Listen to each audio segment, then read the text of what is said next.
Mga kapatid, purihin natin si Jesus, Maria at Jose. Nasa ikalawang araw na tayo ng ating pagninilay sa Semana Santa, araw ng Martes, Abril 12, 2022. Ang ating pagninilay sa araw na ito ay ibabahagi sa atin ni San Juan, Kapitulo 13, versikulo 21 hanggang 33, 36 hanggang 38. Pagkasabi nito, si Jesus ay labis na nabagabag at nagpahayag sa kanila. Pakatandaan ninyo, ako'y pagtataksilan ng isa sa inyo. Nagsimulang magtitinginan ang mga alagad sapagkat hindi nila alam kung sino ang kanyang tinutukoy. Katabi noon ni Jesus ang alagad na minamahal niya. Kaya sininsiyasan siya ni Simon Pedro at sinabihan, "Itanong mo nga kung sino ang tinutukoy niya." Humilig ang alagad na ito sa dibdib ni Jesus at nagtanong, "Panginoon, sino po ba iyon?"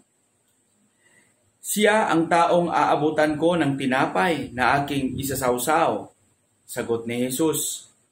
Nagsawsaw nga siya ng tinapay at ibinigay iyon kay Judas na anak ni Simon Iscariote. Nang matanggap ni Judas ang tinapay, pumasok sa kanya si Satanas. Sinabi ni Jesus kay Judas, "Gawin mo na ang dapat mong gawin." Walang sinuman sa mga kasalo ni Jesus ang nakaunawa kung bakit niya sinabi iyon. Dahil si Judas ang may hawak ng kanilang salapi, akala nila'y pinabili siya ni Jesus ng kakailanganin nila sa pagdiriwang o kaya'y pinagpabigyan niya ng limos ang mga dukha. Nang makakain na si Judas ng tinapay, kaagad itong umalis. Noon ay gabi na. Mga anak, kaunting panahon na lamang ninyo ako makakasama. Hahanapin ninyo ako, ngunit sinasabi ko sa inyo ngayon ang sinasabi ko noon sa mga Hudeo. Hindi kayo makakapunta sa pupuntahan ko. Saan po ba kayo pupunta, Panginoon? Tanong ni Simon Pedro. Sumagot si Jesus, "Sa pupuntahan ko'y hindi ka makakasunod ngayon, ngunit susunod ka pagkatapos." Sumagot si Pedro, "Bakit po ba hindi ako makakasunod sa inyo ngayon? Buhay ko may inaalay ko para sa inyo." Sumagot si Jesus, "Iaalay mo ang iyong buhay dahil sa akin? Pakatandaan mo, bago tumilaok ang manok, 3 bisis mo akong ikakaila." Ang mabuting balita ng Panginoon. Mga kapatid, narinig natin ang ating Ebanghelyo sa araw ng Martes.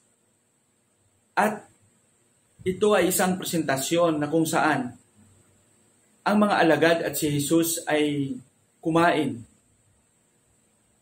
ng kanilang huling hapunan. Ngunit sinabi ni Jesus na isa sa kanyang mga alagad ang magtatatwa sa kanya.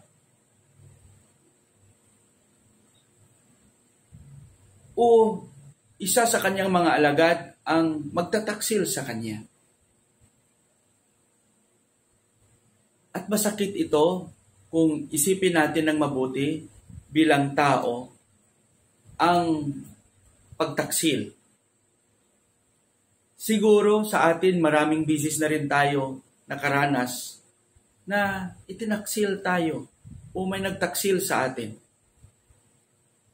Posible, isa ito sa mga matatalik na kaibigan natin, o posible, isa ito sa mga taong inaasahan natin at pinagkatiwalaan.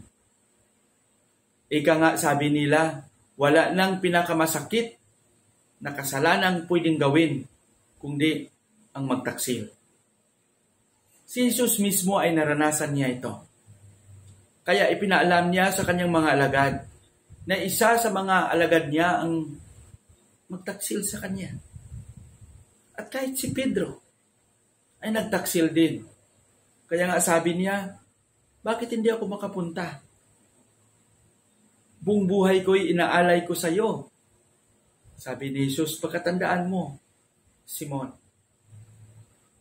bago pa tumilaog ang manok, itatatwa mo na ako, o patagsilan mo na ako ng 3 bisis. Mga kapatid, sa ating pagninilay, kung balikan natin, si Judas Iscariote ay gumawa rin ng kasalanang mabigat, gaya ng ginawa rin ni Simon Pedro. Ang pagkaiba lang posible dahil si Judas Iscariote, hindi niya ito tinanggap ang kanyang kasalanan, dahilan na hindi siya humingi ng tawad at kinitil niya ang kanyang buhay sa pamamagitan ng pagbikti. Sa kabilang dako, si Simon Pedro naman, buong puso niya itong tinanggap at nagsisisi siya. Pinagsisihan niya ang kanyang ginawa. Humingi siya ng tawad at pinatawad din siya ng Panginoon. Mga kapatid, sa ating buhay, posible maraming bisis din tayong nagtaksil. Nagtaksil sa ating kaibigan, nagtaksil sa ating mga anak, sa ating asawa, sa ating pamilya. At nagtaksil din tayo, posible sa ating mga tungkulin. Hindi tayo naging tapat sa paggawa at pagsunod nito. Ano ba ang ating ginawa? Tinanggap ba natin ang ating mga pagkukulang? Hungi ba tayo ng kapatawaran sa ating mga ginawa? Hindi madali ang magpatawad. At hindi maganda ang karanasan at ang pakiramdam kung ikaw mismo ay pagtaksilan. Kaya, pagdilayan natin ito ng mabuti. Maraming bisis alam ko na tayo rin ay nagtaksil kay Jesus. Hindi tayo naging tapat sa ating mga tungkulin. Lalong-lalo na sa ating tungkulin na makibahagi sa misyon ni Jesus sa ating buhay. Ang pagpapadama ng kanyang pag-ibig sa bawat isa. Ang pakikinig at pagtulong sa mga nangangailangan. Sana magsikap tayo na gawin at tuparin ang ating mga tungkulin na ating natanggap sa pamamagitan ng sakramento ng binyag, na ating natanggap sa ating pagiging Kristiyano, sa ating pagiging alagad. Naway sa pagdiriwag natin ng Semana Santa, maging panahon ito ng ating pagninilay, paghingi ng tawad sa lahat ng ating pagkukulang. Sa ating panalangin. Diyos, Amang makapangyarihan, maraming salamat sa pagbigay mo at pagpadala sa iyong bugtong anak na si Jesus, na aming kapatid, na aming tagapagligtas. Humihingi kami ng tawad sa lahat ng aming pagkukulang sa mga panahon na ikaw ay aming pinagtaksilan. Sa mga panahon na hindi kami naging tapat sa aming mga tungkulin. Naging matigas ang aming ulo. Naging bulag kami. Naging bingi sa pangangailangan ng aming kapwa. Tulungan mo kami, Panginoon, na maging bukas. Tulungan mo kami maging mapakumbaba. Natanggapin ang aming mga pagkukulang. Upang sa gayon, magkaroon kami ng lakas na humingi ng tawad sa lahat ng mga ito.